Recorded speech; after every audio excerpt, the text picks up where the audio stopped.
Cet épisode a été créé à partir de l'anglais en utilisant l'intelligence artificielle. Bienvenue dans cette deuxième partie avec le docteur David Thompson, nombres 11 à 27. Cela nous amène aux chapitres 13 et 14 du livre des Nombres. Hank, vous avez parlé tout à l'heure de géants et de sauterelles. Les Israélites sont près de Canaan, près de la terre promise.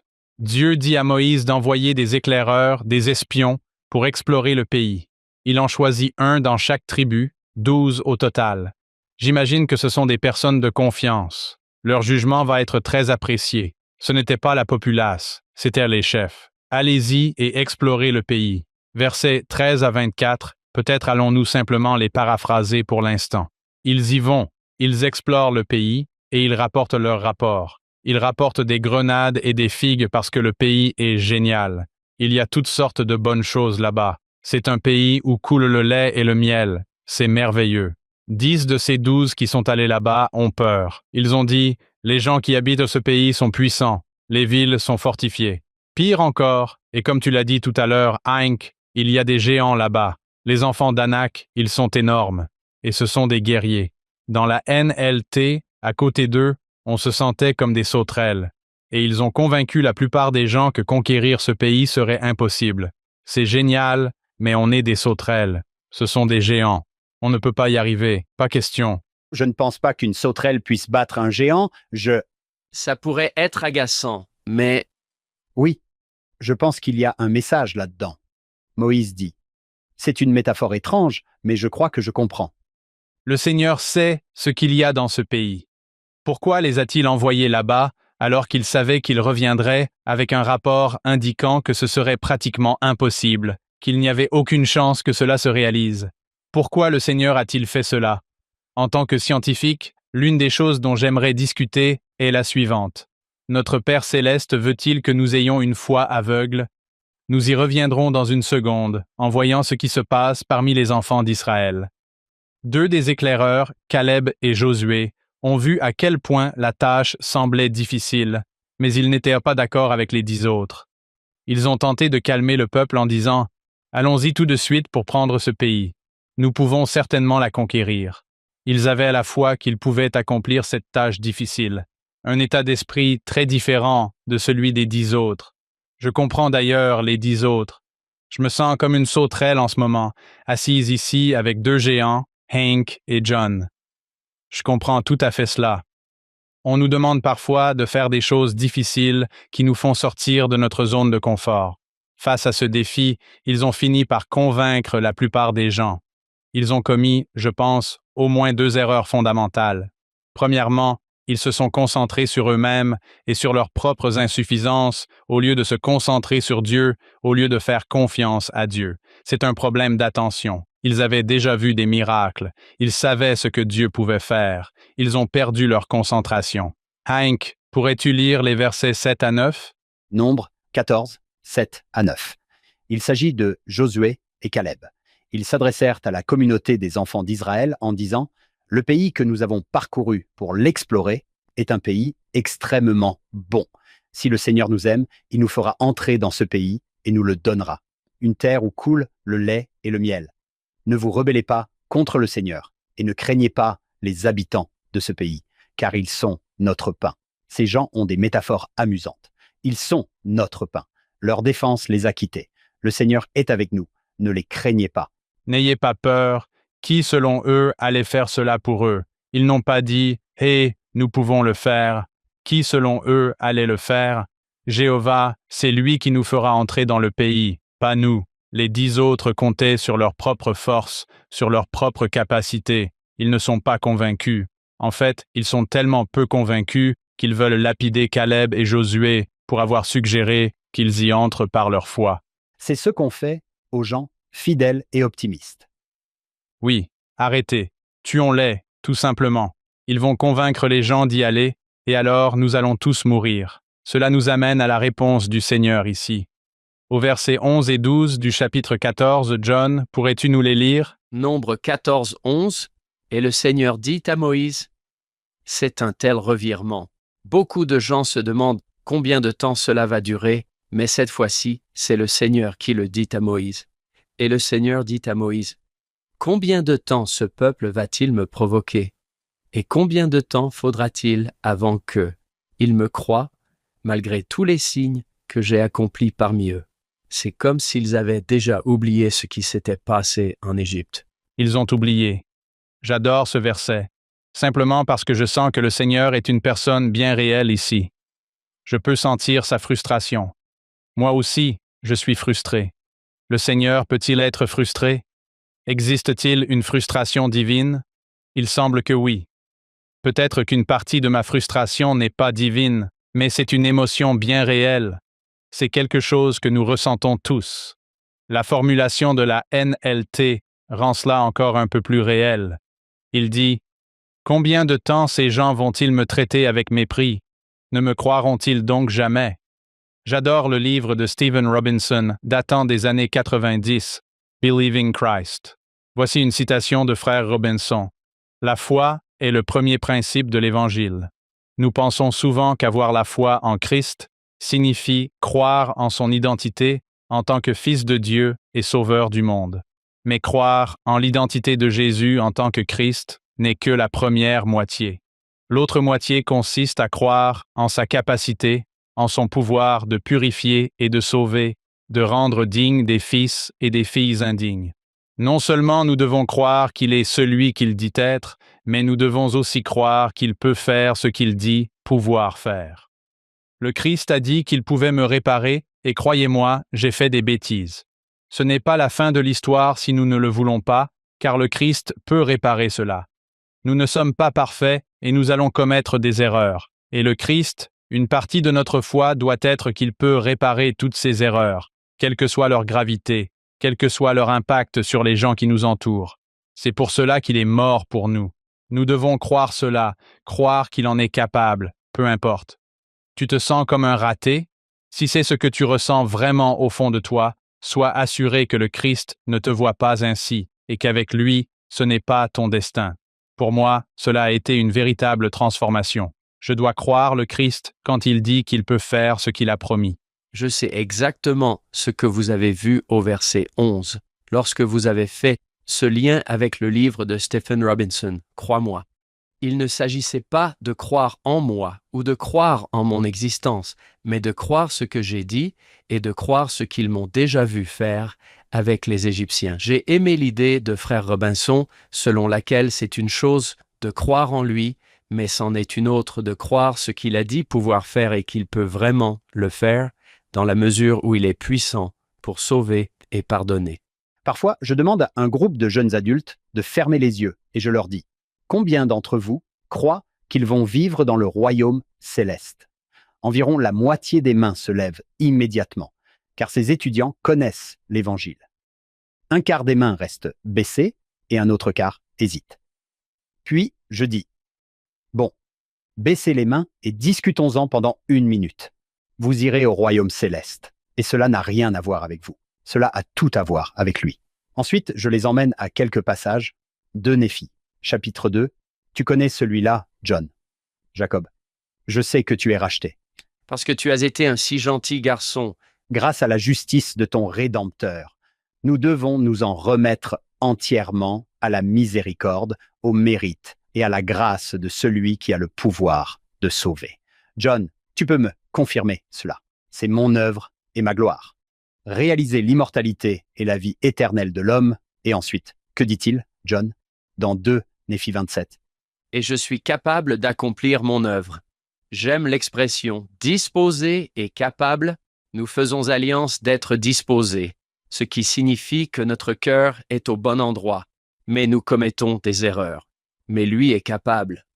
Quelle est cette chanson que nous chantons? Nous sommes faibles, mais tu es capable. C'est la même chose. Je sais que nous citons souvent ce discours, John, et c'est parce que nous l'aimons tellement et qu'il a fait un excellent travail. Le discours le plus téléchargé sur BYU Speeches est un discours intitulé « Ma grâce te suffit » du Dr Brad Wilcox. Puis-je vous faire part de quelques réflexions tirées de ce discours? Si certains d'entre vous ne l'ont pas lu, ils doivent aller l'écouter et le lire. Voici une analogie que Brad propose. L'arrangement que le Christ a conclu avec nous est similaire à celui d'une maman qui offre des cours de musique à son enfant. La maman paie le professeur de piano. Comme elle paie la totalité de la dette, elle peut se tourner vers son enfant et lui demander quelque chose. Qu'est-ce que c'est de s'exercer? Est-ce que le fait que l'enfant s'exerce paie le professeur de piano? Non.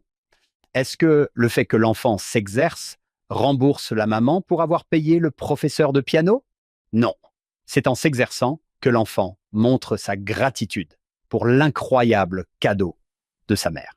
C'est ainsi qu'il tire parti de l'incroyable opportunité que sa mère lui offre de vivre sa vie à un niveau supérieur. La joie de la mère ne réside pas dans le fait d'être remboursée, mais dans le fait de voir son cadeau utilisé, de voir son enfant s'améliorer. Et c'est pourquoi elle continue à lui demander de s'exercer, de s'exercer, de s'exercer. De la même manière, parce que Jésus a rendu justice, il peut désormais se tourner vers nous et dire « Suis-moi, respecte mes commandements ». Si nous considérons ces exigences comme excessives, c'est peut-être parce que nous ne les voyons pas à travers les yeux du Christ. Nous n'avons pas encore compris ce qu'il cherche à faire de nous. Un peu plus loin, il dit « Plus je vieillis et plus je comprends ce merveilleux plan de rédemption, plus je réalise que lors du jugement dernier, ce ne sera pas le pécheur impénitent qui suppliera Jésus. Laisse-moi rester. Non, il dira probablement « Sors-moi d'ici ».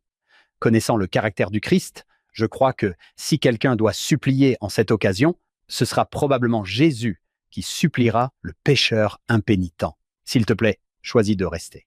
S'il te plaît, utilise mon expiation, non seulement pour être purifié, mais pour être transformé, afin que tu veuilles rester. John, tu m'as déjà entendu dire cela. Je ne vis pas l'Évangile parce que je pense que je vais gagner une place dans le royaume céleste. Je vis l'Évangile afin de choisir le royaume céleste lorsqu'il me sera proposé. Brad utilise quelques autres expressions. Nous ne méritons pas le ciel, nous apprenons le ciel. Avez-vous été sauvés par la grâce? Avez-vous été transformés par la grâce? Il a posé cette question parce que le Sauveur nous transforme. J'apprécie que tu aies mentionné Stephen Robinson David. Le livre qu'il a écrit après Believing Christ s'intitule Following Christ. Il y a une phrase là-dedans qui corrobore ce que Hank vient de dire. La question n'est pas « Est-ce que je vais y arriver ?» La question est « Est-ce que je veux y rester ?» Il passe en revue la section 25. Vous êtes des fils et des filles dans mon royaume. Si vous êtes dans le royaume de Dieu sur terre, vous êtes dans le royaume de Dieu. Maintenant, voulez-vous y rester? Ce qui est une question totalement différente. John, je dis sans détour, je vais aller au royaume céleste. Pourquoi? Parce que Jésus est si bon. Je lui fais entièrement confiance. Est-ce que cela signifie pour autant que je n'ai pas besoin de me repentir? Non, non, pas du tout. C'est que je veux me repentir. Je veux être ce qu'il veut que je sois. Je veux faire mieux. Parfois, nous, les plus âgés, on entend enseigner cela et on pense en quelque sorte qu'on dit aux jeunes « Vous n'avez pas besoin de vous repentir. Jésus va vous sauver. » Peut-être que je ne m'exprime pas assez clairement. D'après mon expérience, quand on utilise la peur contre un jeune, on lui dit « Si tu ne fais pas ça, tu n'iras pas au paradis. » Ce n'est pas aussi motivant que de dire « Le Seigneur vous aime et il va vous emmener au ciel, alors allez faire sa connaissance et alors le Seigneur les aidera à changer. Le Seigneur les aidera à se repentir. » Je suis un peu inquiet, vraiment, que nos adultes disent « Arrêtez d'enseigner cette histoire de grâce. C'est trop facile. » Peut-être que cela va à l'encontre des traditions de nos pères. Je ne sais pas. Je pense à la déclaration de frère Renlund.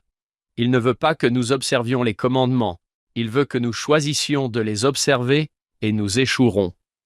Nous ne le ferons pas parfaitement. C'est pour cela que le repentir existe. Lorsque notre cœur et notre esprit sont tournés vers l'amour qu'il nous porte, nous voulons choisir de le suivre. Oui, on échouera parfois, tu sais, quand on essaye de devenir plus fort ou de s'améliorer dans quelque chose, que ce soit soulever un poids ou apprendre à lancer une balle de baseball rapidement, n'est-ce pas? Lancer une balle rapide. Un petit enfant va essayer de faire ça et il veut lancer cette balle fort et vite. Il n'y arrive pas. Puis, à mesure qu'il s'améliore, de temps en temps, il va y arriver. Il va y parvenir et ça va être « il lance cette balle rapide et c'était génial ». Et ensuite, il aura peut-être quelques lancers où ça ne marche pas. Mais il a appris un peu plus au cours de ce processus.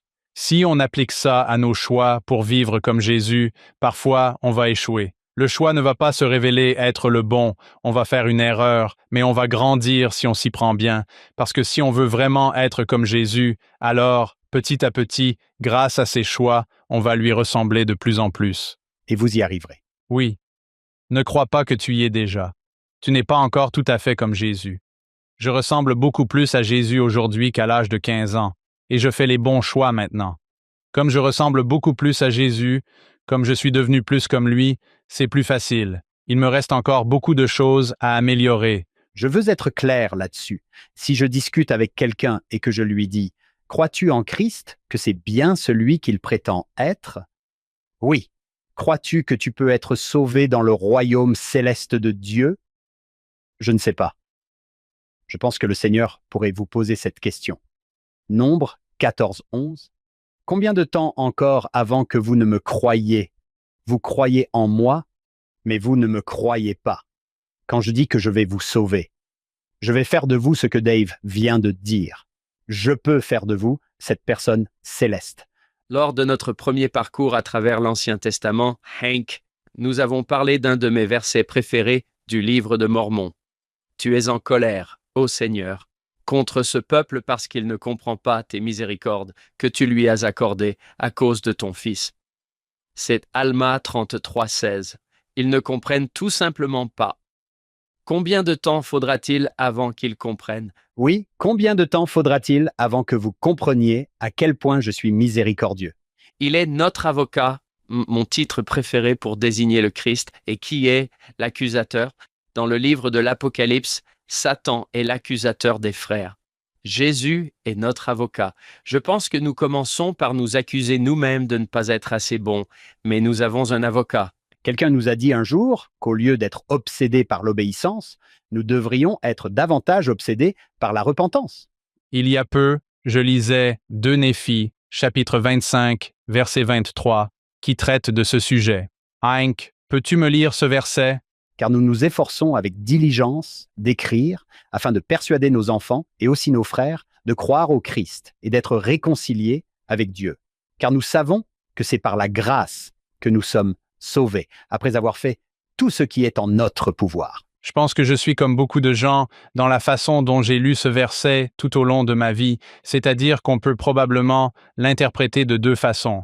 Premièrement, je dois faire tout ce que je peux, et ensuite je serai sauvé par la grâce, car cela ne suffira pas, mais je dois faire tout ce qu'il faut, tout ce que je peux, et ensuite je serai sauvé.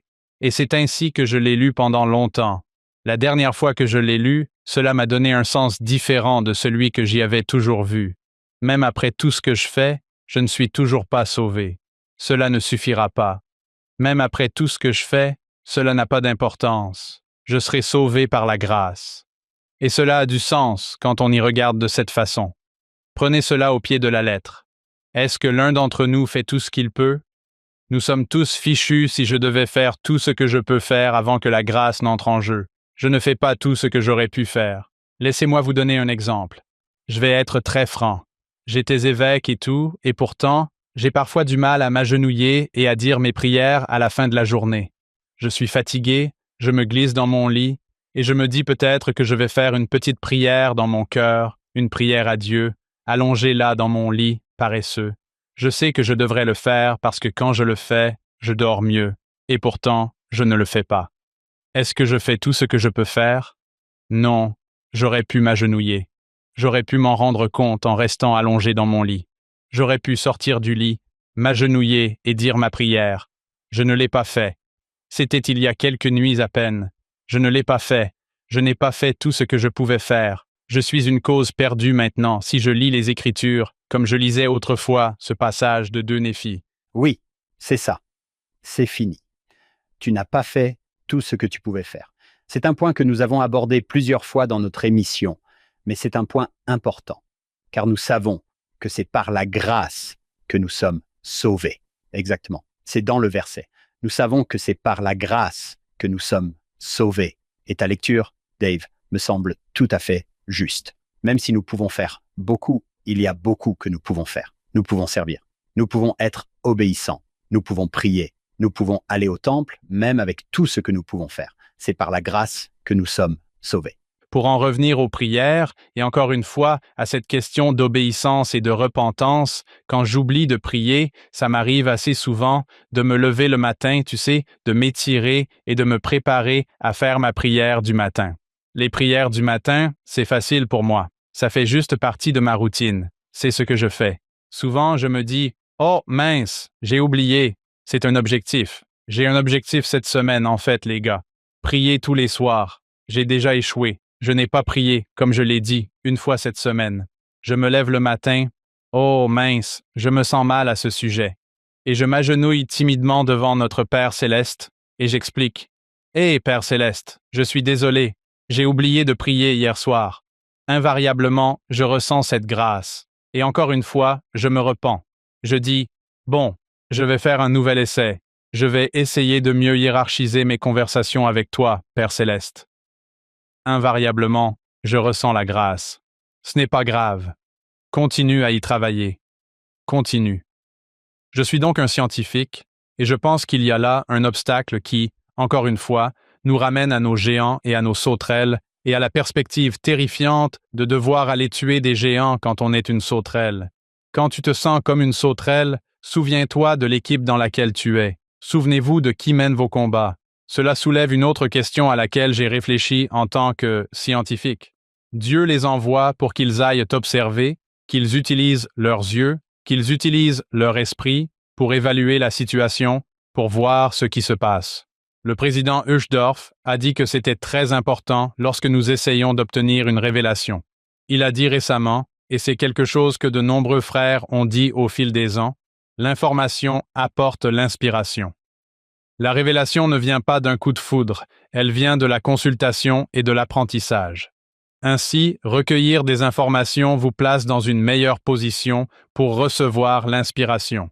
C'est un principe vrai, n'est-ce pas? Eh bien, dans le livre des Nombres, Dieu a envoyé ses éclaireurs dans le pays pour recueillir des informations. Ils ont fait des observations, et encore une fois, je compatis avec eux, je comprends.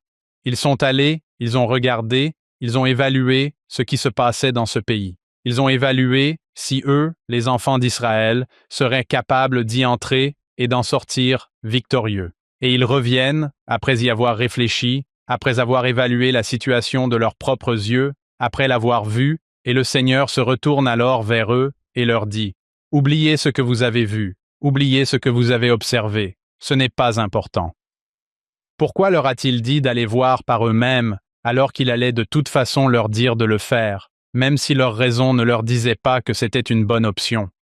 Veut-il que nous le suivions aveuglément? Au contraire, je pense que Dieu veut que nous sachions exactement ce qui se passe. Quand on nous demande d'aller faire quelque chose de vraiment difficile, il veut que nous comprenions qu'il peut le faire et que c'est lui qui l'a fait, afin de nous faire comprendre cette leçon de foi. Nous savions quelle était la situation. Alors, si vous croyez au Seigneur, il interviendra et fera en sorte que cela se produise. Que devient alors votre foi? Que devient alors votre volonté de croire au Seigneur à l'avenir? Je ne vois pas du tout cela comme une foi aveugle. Notre Père céleste veut que nous exercions une foi qui englobe non seulement ce que nos yeux et nos oreilles nous disent, mais il veut aussi que nous y incluions ce que nous avons appris par nos sens spirituels, nos expériences spirituelles et nos observations spirituelles. Cela m'amène à cette idée de la foi et de la science. Pour moi, il n'y a pas de conflit entre la foi et la science. En fait, je vois une parfaite complémentarité entre la foi et la science. Pourtant, ce conflit perçu est un gros obstacle pour beaucoup de gens, et je connais personnellement des personnes pour qui cet obstacle a malheureusement détruit leur foi. Je pense que nous nous mettons en difficulté lorsque nous accordons trop d'importance aux preuves que nous fournissent nos yeux et nos oreilles, et pas assez à notre intuition, tout aussi valable, à notre capacité, tout aussi valable, de ressentir l'Esprit. Les inspirations du Saint-Esprit. D'un autre côté, je pense que c'est parfois une erreur de ne pas accorder d'importance à l'observation scientifique. Encore une fois, les deux sont tout à fait compatibles à mes yeux. Le président Nelson a consacré notre bâtiment, je dis nouveau, mais il n'est plus vraiment neuf, en 2014 ou 2015.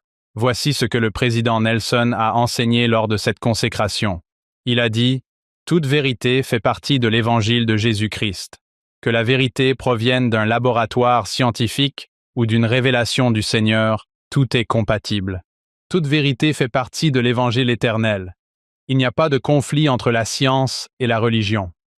Le conflit ne naît que d'une connaissance incomplète de la science, de la religion ou des deux. C'est un piège dans lequel certaines personnes tombent. Je sais qu'il y a des victimes spirituelles lorsque ce conflit perdure. Je le sais pour l'avoir vécu quand j'étais au séminaire. Je m'inquiète lorsqu'un instructeur de l'école du dimanche ou du séminaire, bien intentionné, enseigne comme une vérité évangélique quelque chose sur lequel l'Église ne prend pas position. Par exemple, l'évolution. En d'autres termes, la manière dont le Seigneur a créé la terre. Quelle est la doctrine fondamentale? Le Seigneur a créé la terre. C'est la doctrine centrale sur laquelle nous devons avoir un témoignage.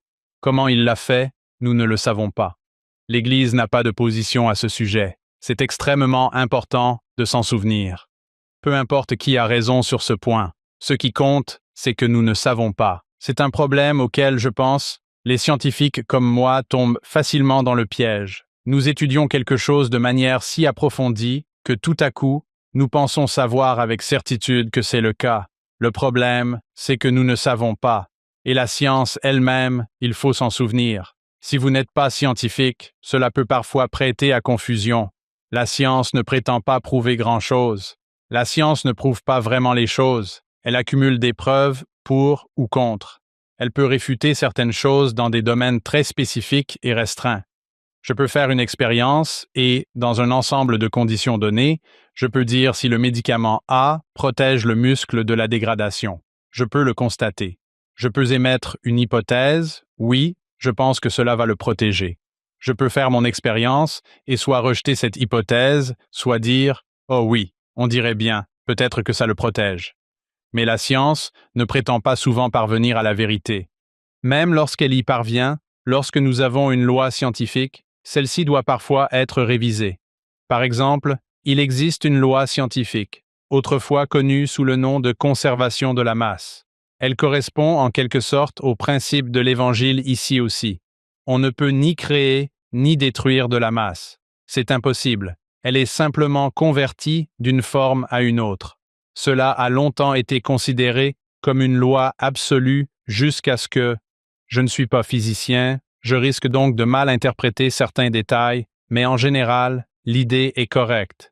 Einstein est arrivé et s'est rendu compte que dans les réactions nucléaires, on peut convertir la masse. On peut se débarrasser de la masse. Elle se transforme en énergie. Cette loi que l'on croyait immuable a dû être légèrement modifiée. Aujourd'hui, on parle de conservation de l'énergie-masse plutôt que de conservation de la masse. Les scientifiques doivent garder à l'esprit qu'en science, on n'atteint jamais vraiment la vérité absolue, et c'est important. Parfois, quand on n'est pas scientifique, on entend des gens dire des choses comme « la science a prouvé ceci ou cela ». Le fait est qu'il existe ce conflit, parfois inventé de toutes pièces, entre la science et la foi. Je ne suis pas contre le fait d'entrer dans les détails. Je crois que l'évolution, vous savez, c'est que Dieu a créé la Terre selon des principes évolutionnaires. Vous pouvez être d'accord ou non avec cela, mais je pense que l'important, c'est de ne pas prendre ce genre de choses et de les présenter avec la même ferveur que celle avec laquelle nous rendons témoignage de Christ, ou que les prophètes sont les porte-paroles de Christ sur la terre, ou que le livre de Mormon est vrai, les éléments fondamentaux de l'Évangile. Assurons-nous que ce soit clair. Je connais quelques personnes qui ont grandi dans une église très pratiquante. Le problème, c'est que si on vous a enseigné que quelque chose comme l'évolution ou bien d'autres choses est faux avec la même véhémence que celle avec laquelle on affirme que l'Évangile est vrai. Que va-t-il arriver à cet étudiant lorsqu'il entrera à l'université et sera confronté à une multitude de preuves démontrant que ce que son professeur de séminaire lui a enseigné n'est pas vrai? Si tout cela a été regroupé dans un même témoignage, Jésus-Christ vit, le livre de Mormon est vrai et l'évolution vient du diable. Cet étudiant va alors se retrouver face à un gros problème. Il va traverser une crise de foi. Assurons-nous d'avoir un témoignage solide au cœur de l'Évangile. Amusons-nous un peu avec les détails si nous le voulons. c'est parfois amusant. Assurons-nous simplement de reconnaître qu'il y a des choses que nous ne savons pas encore avec certitude, tant sur le plan scientifique que sur le plan spirituel. Oui, encore une fois, la science et la foi sont 100% compatibles, et j'adore Alma 32. C'est là qu'on apprend l'histoire de la graine d'Alma, où il nous demande de faire une expérience sur la foi. J'adore ce chapitre parce que c'est exactement ce qu'on devrait faire. Je crois que nous devrions le faire sur le plan temporel, alors que nous essayons d'apprendre à connaître le monde qui nous entoure. C'est le même processus lorsque nous le faisons sur le plan spirituel. Notre foi grandit de la même manière que nos connaissances scientifiques. Voici quelques paroles d'Alma. Il a dit à propos de la foi. La foi n'est pas d'avoir une connaissance parfaite des choses. Par conséquent, si vous avez la foi, vous espérez des choses qui ne sont pas vues, mais qui sont vraies. Et la simple foi est formidable, c'est une chose merveilleuse. Puis il a dit, comme je l'ai dit à propos de la foi, ce n'est pas une connaissance parfaite. Il en va de même pour mes paroles. Vous ne pouvez pas en connaître la certitude dès le début à la perfection, pas plus que la foi n'est une connaissance parfaite. Mais voici, si vous vous éveillez et stimulez vos facultés, cela pourrait inclure vos yeux, cela pourrait inclure vos oreilles, cela inclut certainement votre cerveau, et cela inclut probablement d'autres sens que nous n'associons pas classiquement à notre corps, nos sens spirituels. Si vous éveillez ces facultés et faites preuve d'un soupçon de foi, même si vous ne pouvez rien de plus que désirer croire, laissez ce désir agir en vous, jusqu'à ce que vous croyiez de manière à pouvoir faire place à une partie de mes paroles. Faites grandir un peu la foi, puis il parle de planter la graine. Plantez cette graine de foi dans votre cœur, puis observez. Regardez ce qui se passe. Soyez attentifs. Voyez ce qu'il advient de cette graine. Assurez-vous de suivre le protocole expérimental. Vous devez le faire correctement. Puis observez et voyez. La graine pousse-t-elle? Si elle pousse, alors vous savez que c'est une bonne graine. Si ce n'est pas le cas, jetez-la. Réalisez l'expérience correctement, suivez le protocole expérimental. Vous saurez alors si la graine est bonne ou non. C'est ainsi que notre foi grandit. Il nous dit qu'à un moment donné, votre connaissance sera alors parfaite. Maintenant, vous savez désormais que cette graine était bonne. Votre foi est en sommeil. Vous n'avez plus besoin de la foi, car vous avez la connaissance. C'est ce que nous voulons faire. C'est le même processus. J'adore la science. J'aime encore plus ma foi. Apprenez tout ce que vous pouvez avec vos yeux, vos oreilles et votre esprit. Allez explorer le terrain. Faites-vous une idée de la situation et de ce qu'en est votre meilleure évaluation. Il est si important que nous n'accordions jamais plus de poids dans notre prise de décision et notre prise à une perception mortellement limitée qu'à une vérité éternellement apprise et spirituellement acquise. C'est là, je pense, la clé. Nous devons nous consacrer à la science de toutes nos forces. Nous devons simplement veiller à ne pas laisser cela éclipser des conclusions tout aussi valables et tout aussi mûrement réfléchies dans ce processus. C'est bien dit. Je pense que vous, frère Talmage, frère Witso, Eyring, le père du président Eyring, et beaucoup d'autres personnes formidables qui, vous savez, m'ont beaucoup appris. Dave, c'est fantastique et très bien dit. Et j'adore que cela vienne d'un scientifique. Vous avez reçu une formation. Vous enseignez dans ce que je considère comme une université très prestigieuse qui attend vraiment beaucoup de ses étudiants. Je me souviens qu'un étudiant est venu me voir une fois et m'a dit « J'ai vraiment du mal. Je lis le livre de la Genèse en cours de religion et j'apprends l'évolution en cours de biologie. Et j'ai du mal. » Nous avons discuté un instant. Je me souviens que nous sommes arrivés à une petite conclusion. Laisse la science t'apprendre comment. Laisse les Écritures t'apprendre pourquoi. Cela l'a rassuré. Dave, avant de te laisser partir, y a-t-il autre chose dans cette leçon que nous devrions retenir? Oui, encore une. L'histoire du livre des Nombres qui ressort plus que tout autre est celle de Balaam et de son ânesse. Elle m'a vraiment inspiré des réflexions importantes et profondes qui renvoient à ce dont nous avons parlé en termes de gratitude et de nos relations avec les autres. Israël arrive dans les plaines de Moab et le roi de Moab, qui s'appelle Balak, a peur parce qu'Israël, une fois de plus, ne se sent plus comme des sauterelles. Ils sont allés massacrer les Amoréens qui les avaient attaqués. Et Balak a peur parce qu'il s'inquiète maintenant de voir Israël juste là. Ils sont nombreux et il est convaincu qu'ils ont le Seigneur avec eux. Il envoie des messagers avec de l'argent à Balaam pour essayer de le convaincre de prononcer une malédiction sur Israël. Ce Balaam, ce n'est pas un Israélite, mais il est présenté dans les Écritures comme un prophète. C'est quelqu'un qui parle au Seigneur et les Écritures le confirment.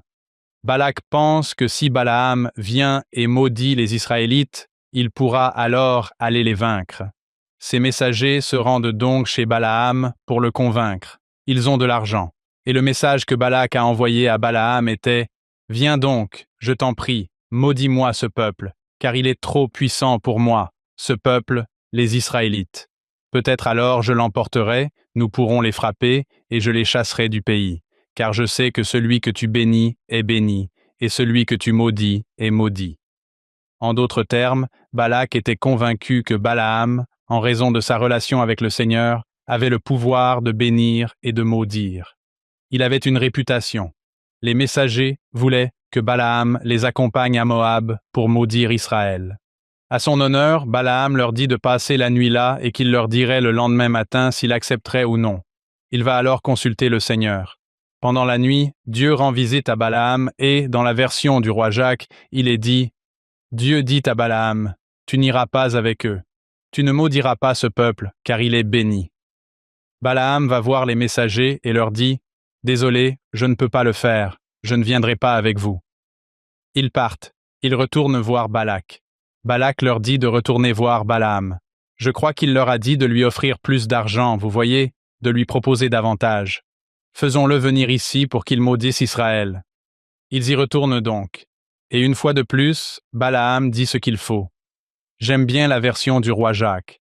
Il dit aux messagers, « Même si Balak me donnait sa maison pleine d'argent et d'or, je ne peux pas aller au-delà de la parole du Seigneur, mon Dieu, pour faire ni plus ni moins. » Il dit, « Peu m'importe combien d'argent vous me donnez, je ne peux pas faire quelque chose que le Seigneur ne veut pas que je fasse. » Nous verrons plus tard dans les Écritures que Balaam semble faire un excellent travail ici en tant que prophète.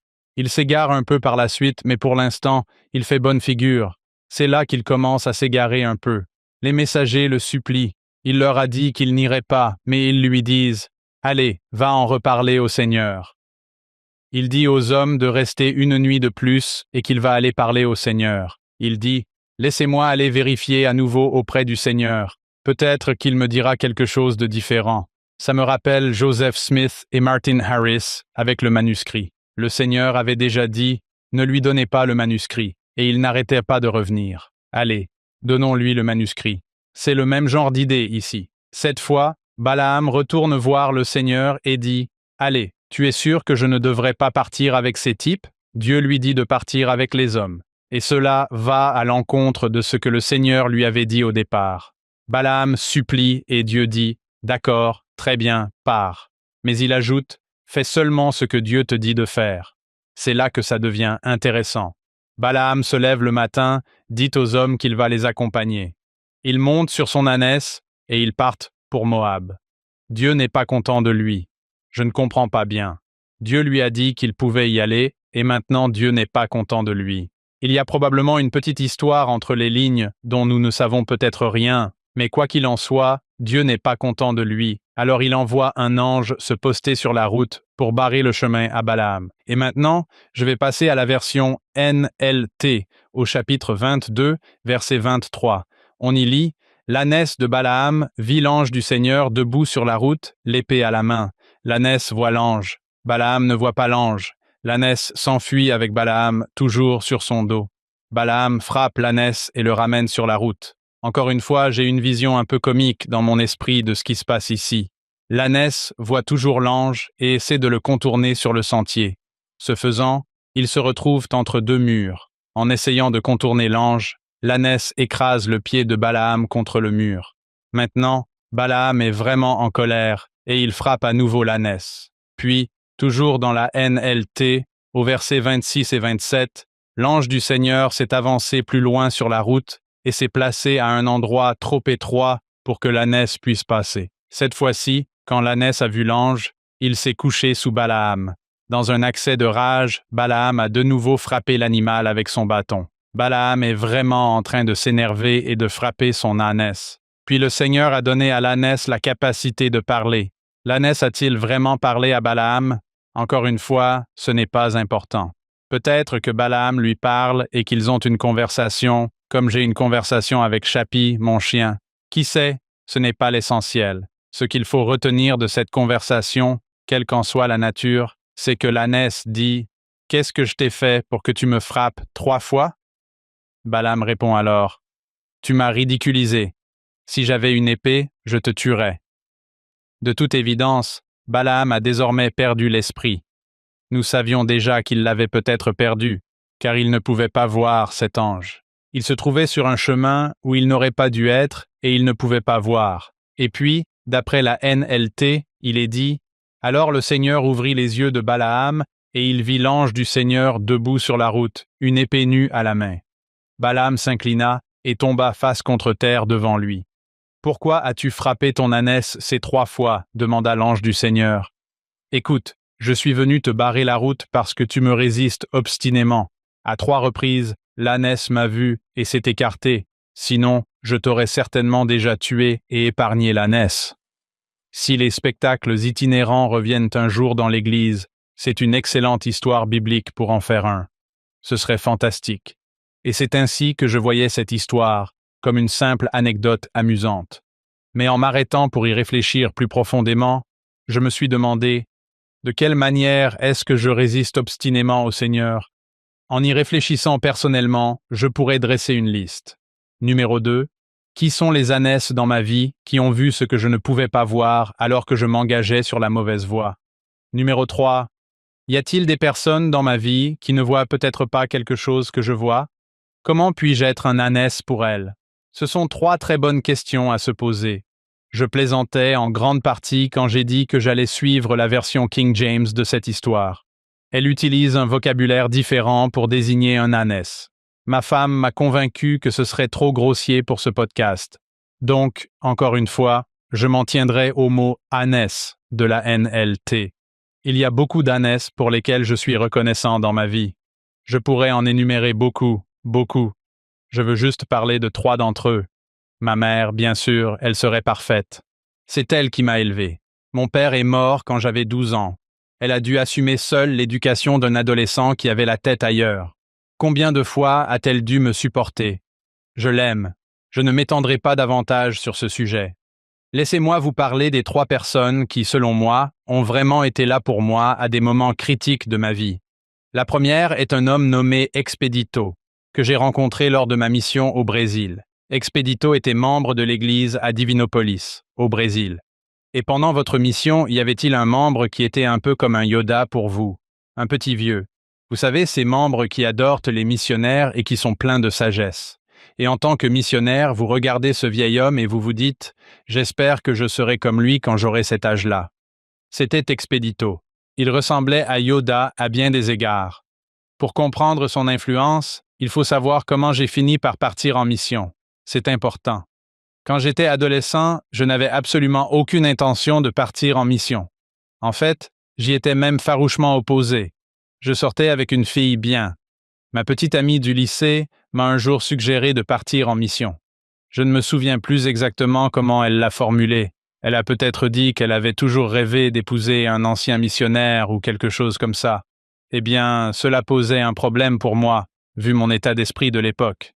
Néanmoins, elle me menait par le bout du nez, alors j'ai décidé de partir en mission. Pourquoi suis-je parti en mission? Eh bien, à ce moment-là, c'était pour la fille. Et, comme je l'ai dit, c'était incroyable. C'était vraiment dur au début. Il m'a fallu un certain temps pour m'y faire. J'avais beaucoup à apprendre, mais j'adorais ma mission. J'ai beaucoup appris sur le plan du témoignage, j'ai appris qui j'étais, j'ai appris à aimer les autres, mais c'était quand même une mission que j'accomplissais pour ma petite amie. Pendant ma mission, tout allait très bien. En novembre, je devais rentrer chez moi en mars. En novembre, j'ai reçu la lettre. Cette lettre est arrivée et ça m'a anéanti parce que dans mon esprit, elle voulait que je parte en mission.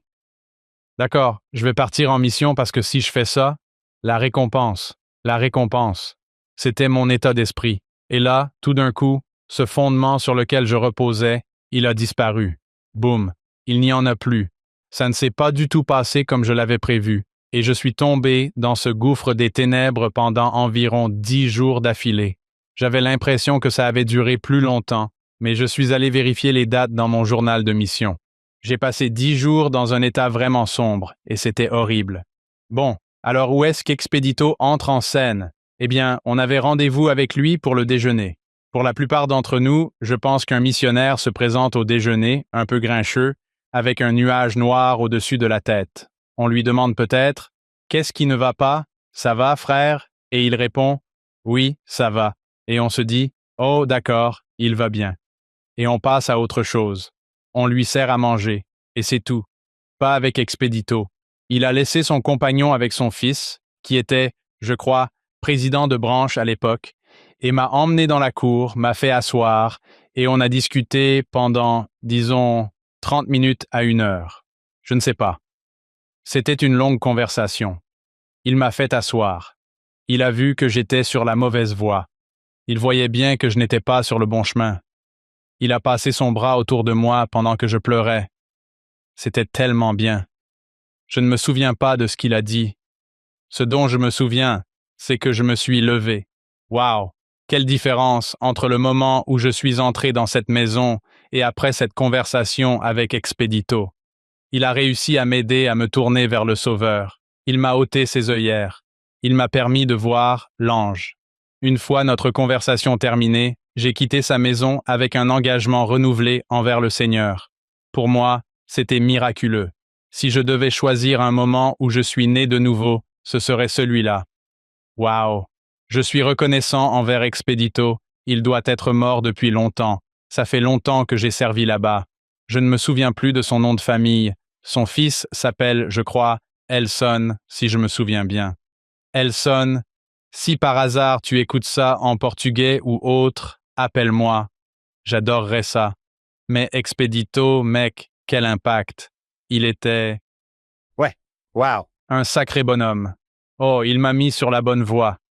Le président Oakes dit dans son nouveau livre « Nous sommes mis au défi de suivre un processus de conversion vers cet état et cette condition appelée la vie éternelle. Cela ne s'obtient pas seulement en faisant ce qui est juste, mais en le faisant pour la bonne raison, par pur amour pour le Christ. » C'est exactement ce que je ressentais pendant ma mission. Je faisais beaucoup de très bonnes choses, mais je ne les faisais pas exactement pour la bonne raison. C'était peut-être une bonne raison. Je pense que si l'on suit le conseil de frère Oakes, bon, mieux, meilleur, ce n'était pas la meilleure raison, et ce n'était pas celle sur laquelle j'aurais dû me concentrer. Je n'avais pas les yeux fixés sur le Christ. Expedito, mec, ça va être une rencontre au ciel que j'attends avec impatience. Ce type. Tu sais ce qui est dommage? Je ne sais pas si je lui ai jamais vraiment bien exprimé ça. J'ai pleuré devant lui. Pour moi, à ce moment-là, c'était du genre « Oh, je dois aller me cacher. Je ne veux plus lui parler. » C'était embarrassant. J'adore Expedito. C'était le numéro 1 pour moi. L'évêque Walker en Caroline du Nord. On s'est installé là-bas. Tu sais, on est mariés. J'ai terminé mon master et on est parti en Caroline du Nord pour un doctorat. On était un peu du genre 85%. C'est-à-dire que le dimanche matin, on se réveille et il y a 85% de chances qu'on aille à l'église. Mais si on était un peu fatigué, peut-être qu'on n'y allait pas. On était bien. On rendait service. On faisait tout ce qu'il fallait, mais peut-être qu'on n'était pas encore à fond. L'évêque Walker à Greenville, en Caroline du Nord, je lui suis tellement reconnaissant. Il a vu en moi quelque chose que je ne voyais pas à l'époque. Je me voyais comme quelqu'un à 85%, ce qui est bien. Ce n'est pas mal, c'est correct. Lui, il a vu quelque chose de plus. Il m'a appelé à être président des jeunes gens, m'a appelé à faire partie de l'épiscopat, j'étais un jeune homme. C'était juste quelqu'un que je regardais en me disant « Il voit la vie telle qu'elle devrait être vue », et je voulais être comme lui. C'était incroyable. L'évêque Walker était incroyable. Mon troisième, Annès, et c'est la superstar de tous les Annès de ma vie, c'est Kendra, ma femme. Je l'aime tellement, même si nous sommes très différents, que nous nous heurtons parfois et que nous avons des idées divergentes. Elle a une réserve infinie de pardon et de patience, et elle continue simplement à m'aimer. Elle a vu tant de choses sur mon chemin que je ne pouvais pas voir. Encore une fois, cela tient au fait que nous sommes vraiment différents. Je suis du genre à suivre la lettre de la loi. Elle est du genre à suivre l'esprit de la loi. C'est un très bon couple, car elle m'a beaucoup aidé à grandir. Elle m'a tant appris sur la charité. Ma bénédiction patriarcale disait que je devais me concentrer sur la charité, et avec le recul, ce patriarche ne me connaissait pas du tout. Il n'aurait pas pu mieux mettre le doigt sur le problème. Kendra m'a aidé à apprendre la charité, et j'espère avoir été un soutien pour elle aussi en l'aidant tout au long du chemin. C'est la conversation la plus drôle qui soit. Voici donc le message à retenir de Balaam. Il y aura des ânesses dans votre vie. Il y aura des personnes qui chemineront à vos côtés et qui verront des choses que vous ne voyez pas. Nous devons tous décider. Allons-nous les ignorer ou allons-nous les écouter? Les expériences dont je viens de vous parler peuvent sembler sombres, mais j'ai pleinement confiance et je témoigne avec force que, finalement, si nous gardons les yeux fixés sur le Sauveur, si nous restons concentrés sur lui et si nous veillons à bâtir sur les bonnes fondations, tout ira pour le mieux. Dave, cette journée a été fantastique et je savais qu'elle le serait en apprenant à te connaître ces derniers temps et en voyant comment nous nous sommes rencontrés et avons discuté. Je vais te demander de faire quelque chose et je ne t'y ai pas préparé. Je voudrais te citer l'une de mes ânesses. C'est une façon bien étrange de parler, mais l'une de mes ânesses, John, tu es l'une de mes ânesses, pour que tu le saches. Le président Hinckley. Il a dit « La foi est comme le muscle de mon bras. Si je l'utilise, si je la nourris, elle devient forte. Elle accomplira de grandes choses. Mais si je le mets en écharpe et que je ne l'utilise pas, il s'affaiblira et deviendra inutile. » Il a dit « Voici ma prière pour nous tous. Seigneur, augmente notre foi. » Dave, toi et moi avons discuté avant. Beaucoup de personnes qui nous écoutent traversent des épreuves, tentent de sortir de l'obscurité et des épreuves, et peut-être des conséquences de leur propre choix. Peux-tu me dire ce que cette citation signifie pour toi et t'adresser à ces personnes? Oh Hank, j'adore cette citation. Je m'en souviens parce que dès que quelqu'un parle de muscles, je redoute. C'est un sujet que j'étudie depuis très longtemps. Une grande partie de mes recherches porte sur la façon dont les muscles se développent et sur les raisons pour lesquelles ils s'atrophient ou pourquoi ils rétrécissent et s'affaiblissent. D'un point de vue biologique, quand on va à la salle de sport, on cherche à développer des muscles plus gros et plus forts en soulevant des poids. J'ai passé beaucoup de temps à étudier comment cela se produit, en partant de l'évidence que, oui, on soulève des poids et on devient plus fort, jusqu'à ce qui n'est pas évident, à savoir ce qui se passe à l'intérieur des cellules musculaires, qui leur ordonnent de s'adapter, de se développer et de se renforcer. Donc, on entre, on prend un objet lourd et on le soulève. Cela provoque plusieurs choses. Cela sollicite ce muscle. Cela met ce muscle sous tension. Cela peut même endommager légèrement le muscle. Cette sollicitation déclenche toute une série de... Notre corps est vraiment incroyable. Rien qu'en regardant un muscle, on voit qu'il contient de très nombreux capteurs capables de détecter le stress, la sollicitation et bien d'autres signaux. Mais quand on sollicite ce muscle, cela active certains de ces capteurs. Ils déclenchent une cascade de réactions qui, au final, ordonnent au muscle de produire davantage de protéines. Il produit davantage de protéines, et à mesure que ces protéines s'ajoutent à la structure du muscle, celui-ci grossit.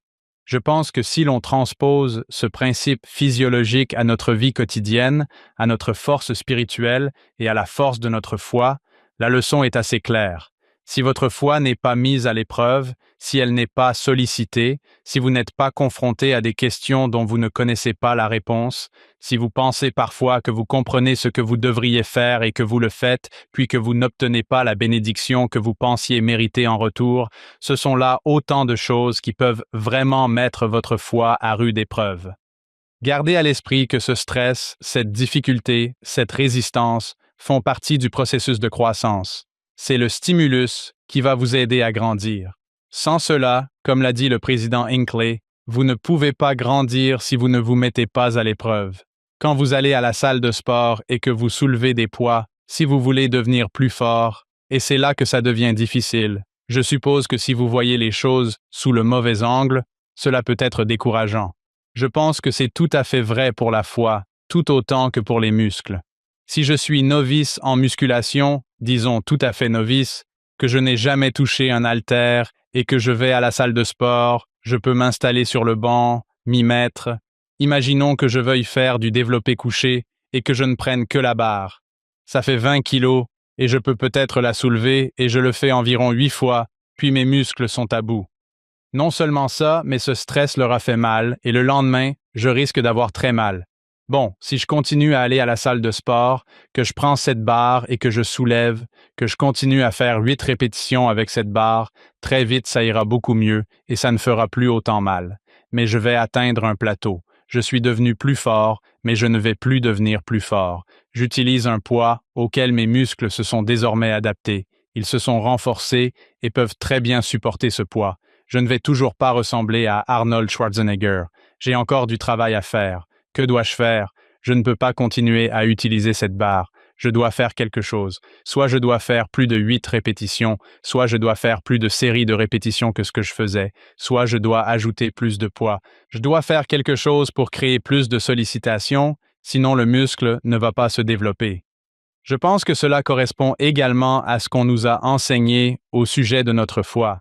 Nous ne pouvons pas nous reposer sur nos lauriers dans notre foi, peu importe les expériences que j'ai vécues jusqu'à présent. Si j'arrête d'exercer ma foi pour continuer à progresser et à acquérir de nouvelles expériences et de nouvelles connaissances, on nous a dit, si tu ne vas pas de l'avant, tu vas régresser, tu vas reculer. Je peux vous donner un exemple. Quand j'ai terminé ma mission, nous nous sommes mariés. Encore une fois, ma mission avait été formidable. Ces 5 mois et demi, après avoir adopté le bon état d'esprit et tourné mon regard vers le Sauveur comme il se doit, ça a été formidable. Ma mission. C'était tellement bien. Ce furent de loin les meilleurs mois de ma mission. Puis je suis rentré chez moi, j'ai rencontré Kendra, on s'est mariés, on a commencé notre vie ensemble et on a eu notre premier enfant, Kylie. Je me souviens d'une des premières crises de foi auxquelles j'ai été confronté après ma renaissance spirituelle et après avoir trouvé la foi. C'était vraiment idiot.